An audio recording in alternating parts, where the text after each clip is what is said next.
So, Waterparks' latest album just released recently, Intellectual Property. It's short, but it's a really fun and enjoyable album to listen to. So, I'm going to go through each track on here and give my thoughts, and I'll give each song a score. And then at the end, I'll summarize my thoughts on the album, and I'll give it a final score. Number 1, Starfucker. So, it's a very short intro track. It's a bit weird, it's very short, but it's somewhat catchy and it's decent. The instrumental is very fun and energetic, has some catchy drum beats. Title's also funny and weird. I don't really know what it means. It's also funny how star is censored, but not the word fucker. But that's just Waterparks being weird, I guess. Number 2, Real Super Dark. This is a bit of a chaotic mess, but in a good way. It's still a really good song. It has some interesting mixing and some layering and some funny and interesting lyrics. It's really a song that gets you pumped, and this would make a good song to sing along or work out to. Number 3, Funeral Grey. So, really short but sweet song, great catchy instrumentals, fun lyrics, great guitar, and it's just a song you'd want to listen to over and over, and it's very fun to sing along to. Number 4, Brainwash. So, this is just a really fun song, some great acoustic and electric guitar, and the lyrics are pretty fun. Number 5, Two Best Friends. It's a pretty catchy and fun song with some pretty good instrumentals. It's a little basic, and it's a little simple, but has some, feel-good vibes, and it's just a fun song, not super, complex or anything, but it's still good. Then number 6, End of the Water, Feel. It's just another fun and catchy song. It has, a synth, beat, and the guitar is pretty good. Number 7, Self-Sabotage. Again, just really fun, catchy, great instrumentals. Another short but sweet song, very replayable, great song. Number 8, Ritual. This is a weird, sort of messy and crazy song, kind of like Real Super Dark. And the lyrics are really weird, but the instrumentals are pretty good. It might be their heaviest song yet, which is pretty cool. And the intro was really funny and weird, featuring a spoken word thing from somewhere, I don't know. It's kind of funny and weird, typical weird Waterparks. And then number 9, Fuck About It, featuring Black Bear. This is kind of catchy. The lyrics are kind of dumb, honestly. The feature is decent. I don't really care for Black Bear, but this is a decent song. It's definitely not one of the best, but it's not bad either, so it's fine.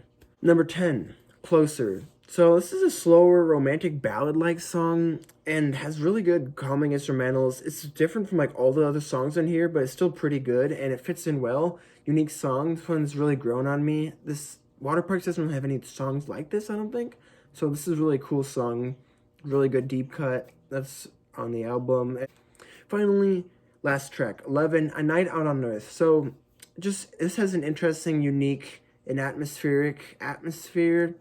Instrumentals are pretty good, and the guitar solo also pretty good. And then finally, there's also 2 bonus tracks on the Target exclusive CD, which I haven't gotten yet, but I might get it. I don't know, I'll see.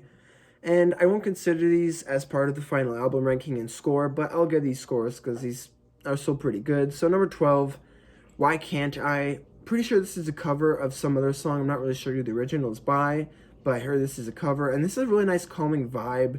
The instrumentals here are really chill, but they become more energetic, and just very catchy, and again, just has great instrumentals. And then finally, the 13, the second bonus track and the last track overall, End of the Water, alt version. So this is, of course, an alternate version of End of the Water. It's not really too different from the normal version. Besides instrumentals and vocals, they are a bit different, but it's still mostly the same song.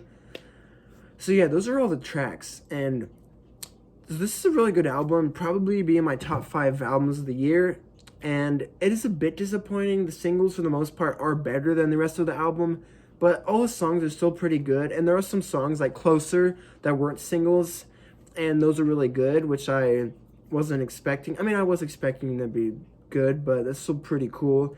And Closer, as I said, is quite unique for Waterparks. It's almost like a ballad, has some really relaxing instrumentals. And then Ritual, as I said, might be their heaviest song, and it's still quite good. And it's still a really good album. It doesn't match up to Double Dare or Entertainment. I love those albums a lot, so it definitely is not better than those. But this might be my 3rd favorite by then. Fandom, I'm not really a big fan of. I do like that. And then Greatest Hits is probably my least favorite Waterparks album, but it's still some pretty good songs. So I think this would probably be my 3rd favorite by them. But definitely does not surpass their first 2 albums, because those are really good, and especially Double Dare is basically a masterpiece. I don't think anything they make could beat that, but yeah, this is still a really good album. Enjoyed it quite a bit. Waterparks Waterparks has been growing on me a ton recently. Waterparks is just so catchy, and I love listening to them. There's such a fun vibe. They have such interesting songs, feel good vibes, really interesting mixing and all that. Guitar and drumming are always great. It's just awesome. I just love this style of music. It's like alternative, like pop punk, but also electronic mix. It's just so satisfying to listen to, really. It's like kind of like a cross between like Bad Flower and like 21 Pilots in a way, which I also love those bands a lot too. But yeah, this really good album. I'm curious to see where this will rank on my final album ranking of the year. There's already been a lot of albums releasing this year, and some ones I'm looking forward to. AWOL Nation is supposed to release an album sometime. I can't wait for that. Hopefully they set a date for that soon. And already the Fall Out Boy album this year, so far, I think is my favorite album of the year. Really loving that one. And I'm curious to see what other albums get released and what my top 15 at the end of the year will be. Which, by the way, I will be making a video on that with my friends on our other channel, Music Rankings, Reviews, and More. So at the end of the year, we will be doing a top 15 albums of the year. And most likely in June, we'll be doing top 10 albums of the year so far, around the halfway point in the year. So it's just interesting because there's already been a lot of great albums released, and there's a lot more albums should release. Yeah. Anyways, if you enjoyed this review, make sure to like and subscribe. Comment what you thought on this album and what your favorite songs were. What do you think of Waterparks? Let me know in the comments, and see you in the next video.